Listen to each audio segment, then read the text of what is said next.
आज हम लोग क्लास 12 के चैप्टर कैलकुलस को पढ़ेंगे।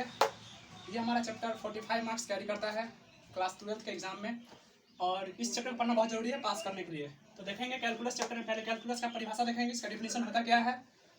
जो हमारा कैलकुलस चैप्टर है उसमें पहले परिभाषा इसका दिया हुआ है। कैलकुलस गणित की एक ऐसी शाखा है जिसके अंतर्गत परिवर्तनशील में होने वाले परिवर्तन की दर को कैलकुलस कहते हैं।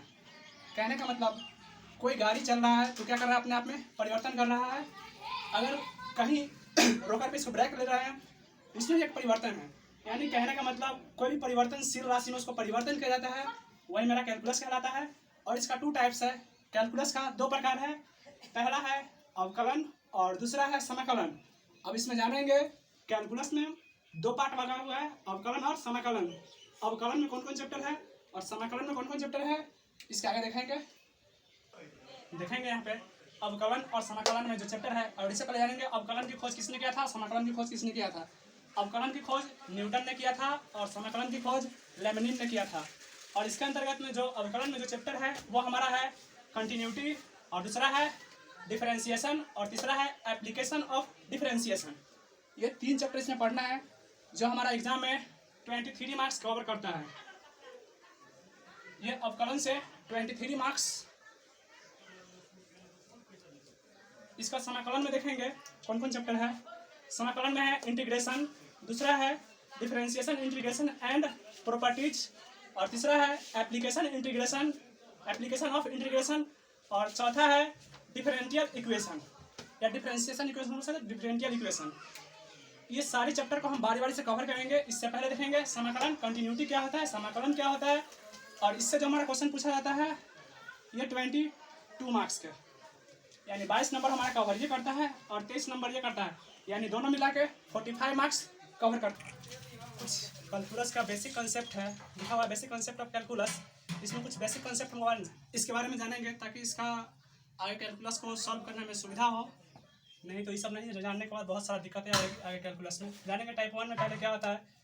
इस तरह के पहले हम लोग क्लास 8 में भी पढ़ चुके हैं कि जो बीच में शून्य है, शून्य का जो लेफ्ट साइड है वो ऋणात्मक होता है और राइट साइड में होता है, शून्य के लेफ्ट साइड में होता है ऋणात्मक और इधर होता है धनात्मक। जो जानते हैं शून्य जो है हमारा है, शून्य एक पूर्णांक होता है जो कि ना तो धनात्मक है और ना ही ऋणात्मक होता है। इसका प्रॉपर्टीज कहने का मतलब गुण। इसको किस तरह से हम डिफाइन करेंगे, इसका गुण क्या होता है। जैसे 0 प्लस माइनस में कोई संख्या होगा, कहने का मतलब 0 + 7 = 7, फिर 0 - 7 = -7, या 0 गुणे कोई संख्या यहाँ पे रहेगा, इसका क्या होगा, 0 होगा। या कोई संख्या के नीचे या ऊपर कोई 0 ऊपर है और कोई संख्या नीचे है वो 0 होगा। अगर कोई 0 के ऊपर कोई संख्या है तो इंडेफिनिट होगा। इसका कुछ और भी संख्याएं दिया हुआ है, जैसे 0 की पावर धन संख्या, मतलब 0 की पावर कोई भी धन संख्या रहेगा मतलब प्लस में, उसका मान हो जाएगा 0। और कोई 0 की पावर में ऋण संख्या मतलब माइनस में, उसका हो जाएगा इन्फिनेटिव। किसी संख्या के पावर में अगर 0 है तो वो हो जाएगा 1। अब टाइप 2 में कुछ अपरिभाषित संख्या है जिसके पीछे साइंटिस्ट सभी रिसर्च करें, इसका मान कभी तक खोज किया नहीं गया है। जैसे में 0/0, इसका अभी तक कोई मान का परिकलित नहीं किया गया है। या 0 गुणे इन्फिनेटिव, इसका भी कोई मान का परिकलित नहीं किया गया है। या 0 की पावर 0, इसका कितना मान होगा ये भी अभी तक परिकलित नहीं किया गया है। या इन्फिनेटिव बता इन्फिनेटिव, इसका भी मान का कोई परिकलित नहीं किया गया है। या 1 की पावर इन्फिनेटिव, इसका भी कोई मान का परिकलित नहीं किया गया है। या इन्फिनेटिव की पावर 0। परिभाषित के गुण भी है, उसको देखेंगे क्या क्या गुण है। अगर कोई इन्फिनेटिव संख्या यहाँ पे लिखा हुआ है प्लस माइनस में, ऐसा कोई संख्या दिया हुआ है उसका भी मान होगा इन्फिनेटिव। या कोई इन्फिनेटिव संख्या में कोई भी संख्या से मल्टीप्लाई कराते हैं तो उसका भी मान आएगा इन्फिनेटिव। या इन्फिनेटिव बटा कोई भी संख्या रहेगा उसका भी मान आएगा इन्फिनेटिव। कोई संख्या के पावर के नीचे इन्फिनेटिव है, कोई संख्या के नीचे इन्फिनेटिव है तो वो 0 कहलाएगा। इन्फिनेटिव की पावर धन संख्या है तो इन्फिनेटिव, और इन्फिनेटिव के पावर ऋण संख्या है तो 0। यहाँ पे कोई संख्या के नीचे रहेगा इन्फिनेटिव तो इसका मान होता है 0।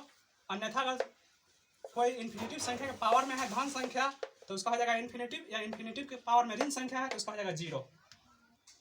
ये हमारा था इतना अपरिभाषित गुण का प्रॉपर्टीज। अब इसके बाद जो अगला वीडियो में मिलेगा वो लिमिट्स चैप्टर से मिलेगा आपको। कंटिन्यूटी और डिसकंटिन्यूटी कब होता है, कंटिन्यूटी मतलब संतत कब होगा और असंतत, इसके बारे में चर्चा करेंगे अगले वीडियोज में। इतना हमारा बेसिक था जो कैलकुलस के बारे में जानना है। इसके बाद कंटिन्यूटी और डिसकंटिन्यूटी के बारे में चर्चा करेंगे अगले वीडियोज में।